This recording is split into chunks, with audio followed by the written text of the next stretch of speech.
This is Jed Pondodea again. Actually, pakilala ko po sa inyo sa sobrang idol ko sa front row. So, this is Miss Lana Jean Bogo. Nakakatuwa, she started doing the bestness.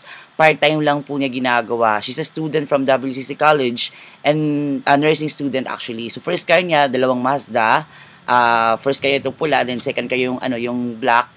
After 6 months kasi nag-birthday na siya. Third car niya, nakakatuwa kasi, it's a Mitsubishi Spider 2013 edition. So, of course, batang-bata yung kinita. Ito pa ilan sa mga encashment niya latest niya. Okay, na mga kinikita niya sa front row. Hi! Dito ko sa video. Ito pa yung sa car. Ito naman yung nung pinapa-encash niya sa loob ng bangko. 49,000. Tuloy-tuloy na lang yan, hindi ko na nga-monitor siya. May every Friday yan. So, papapalit ko siya, papa-encash ko siya. Ganyan kasarap sa front row. Isipin mo linggo-linggo, saan ka makakita ng ganyang opportunity.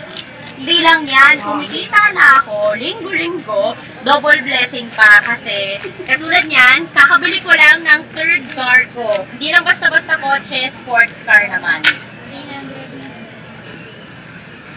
At may papakita ko sa inyo.